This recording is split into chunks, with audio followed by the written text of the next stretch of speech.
Entrevistas, voces, análisis y pasión por el buen periodismo. La vuelta a casa. Periodismo con compromiso.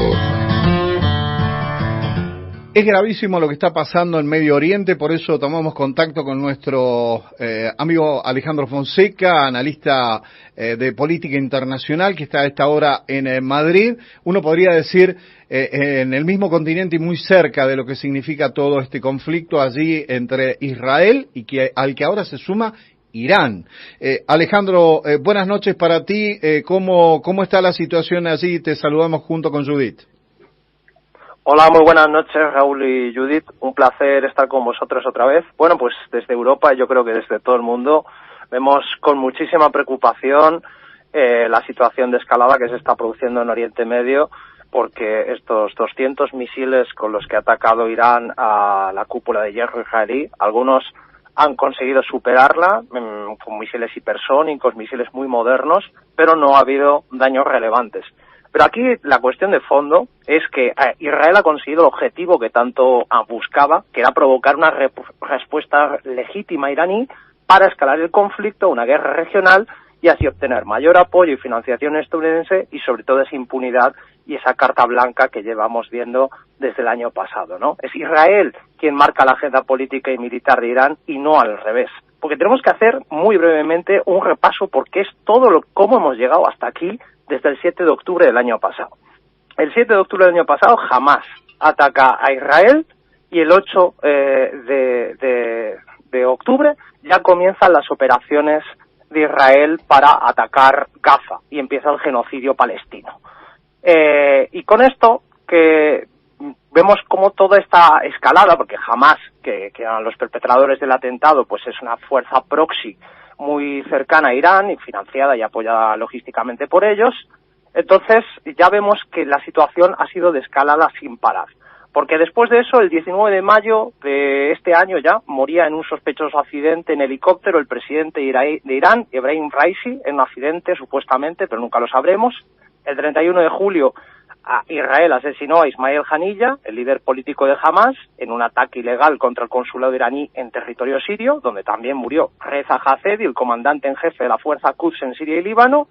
El 17 de septiembre, tras una década orquestando una operación encubierta en un ataque terrorista sin precedentes que viola todas las leyes internacionales, el Mossad detonó en un ataque miles de buscas simpatizantes de Hezbollah, dejando miles de muertos y más de 12 heridos. El 23 de septiembre Israel bombardea Líbano hace una semana, dejando más de 2.000 heridos y 600 muertos en apenas 48 horas, que eso fue lo que comentamos en el último programa. ¿Y qué ha pasado en esta semana mientras no hemos conversado vosotros y yo? Bueno, pues que el 27 de septiembre, el pasado viernes, Israel asesinó al histórico líder de Hezbollah y que ayer por la noche comenzaron la invasión terrestre del Líbano. Entonces, claro, ante toda esta presión, el régimen de los ayatolás iraníes, que tiene su credibilidad en su poderío militar, no podía abstenerse de no responder después de todos estos durísimos golpes contra sus lugartenientes, contra la gente más importante. Tenemos que recordar que Hezbollah nació en el año 82 como respuesta a la colonización sionista y que solo 15 países lo consideran terroristas, entre ellos Israel, por supuesto, toda la escena anglosajona, Argentina, desde que ingresó el presidente Javier Milei, y algunos países europeos como Francia o Países Bajos. Pero la Liga Árabe, que en su haber tiene 22 miembros, reconoce a Hezbollah como un grupo legítimo de resistencia, y son varios los países que han denunciado el asesinato de Nasrallah, histórico líder de Hezbollah, como Alejandro, Rusia, Turquía, Venezuela, Cuba o Sudáfrica. Decime, Judith. Sí, digo, este riguroso raconto que nos permite ubicarnos en lo que es el conflicto del Oriente Medio, lo que es la guerra, que en este momento parece que estuviéramos asistiendo en vivo a los acontecimientos, y en esta situación que hoy tenemos buscada, anhelada por Israel, también consiguió la respuesta de la Guardia Revolucionaria millonaria, que dijo que Israel va a sufrir ataques demoledores si responde. Contanos acerca de esto y qué es lo que se puede esperar en este momento tan impredecible. Bueno, siempre ha habido amenazas muy sonoras de una y otra parte. Lo cierto es que luego las palabras tienen que ser respaldadas con hechos y hasta ahora los golpes se los ha llevado todos Irán y los daños que ha recibido Israel en los bombardeos iraníes han sido nimios, no han hecho daño a estructuras importantes, tampoco ha habido víctimas civiles que lamentar, pero lo que está claro es que Irán tiene mucha menos potencia, no tiene fuerzas nucleares, no tiene tecnología punta, no tiene el apoyo de Estados Unidos, tiene el apoyo de los rebeldes hutíes en Yemen, tiene el apoyo de Hezbollah en Líbano, de Hamas y del pueblo palestino y de otros, ¿no? Pero lo cierto es que Irán está en una situación bastante compleja, con unos aliados muy débiles, con milicias proxy, que no le puedan hacer frente al titán que es Israel, que recordemos que Israel es el portaaviones de Estados Unidos en Oriente Medio. Entonces, realmente, por mucho que prometan responder, yo estoy seguro que igual que en el 7 de octubre del año pasado dijimos, uy, qué golpe que se ha llevado Israel, a ver cómo responden, pues la respuesta a lo que hemos visto es el genocidio palestino, que lleva ya más de 40.000 personas. Claro, están remarcando algunos analistas que es un error, un tremendo error que Israel invada al Líbano por los antecedentes. Nunca logró hacer pie en el Líbano, además de, ya llevan como 5 incursiones, dicen, pero además califican esto como una estrategia temible, que a largo plazo va a generar efectos contraproducentes, como es el sentimiento anti-israelí. ¿Coincidís con estas dos cuestiones?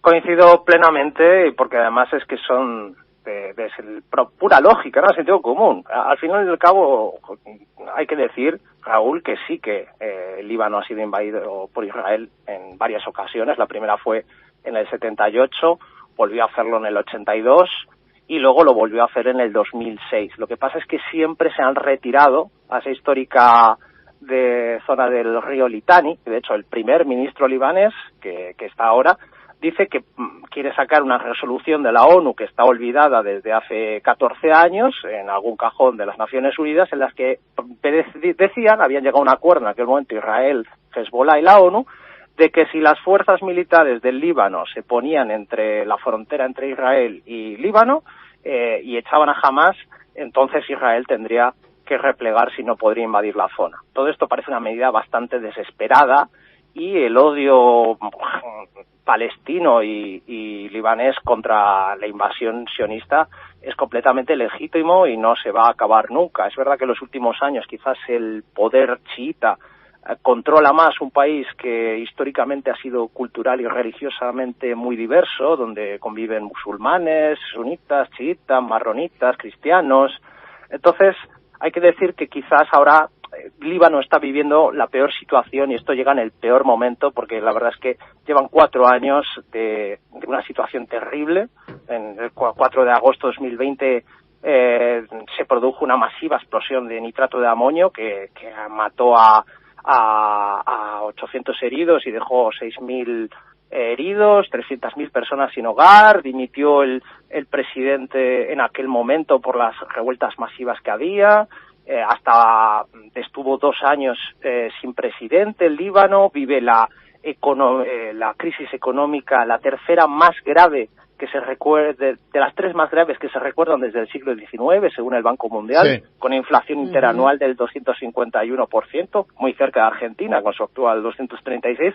Entonces, viene en un momento muy, muy malo para Líbano esto, que además recordemos es un país que está plagado de refugiados de refugiados iraquíes, sirios, palestinos y de todos los huidos de las guerras imperialistas que llevan ya 2 décadas asolando Oriente Medio, ¿no? Ha sido realmente clave poder hablar en un día de tanta importancia como hoy con vos, Alejandro. Te queremos saludar y agradecer. Un gran abrazo, ¿eh?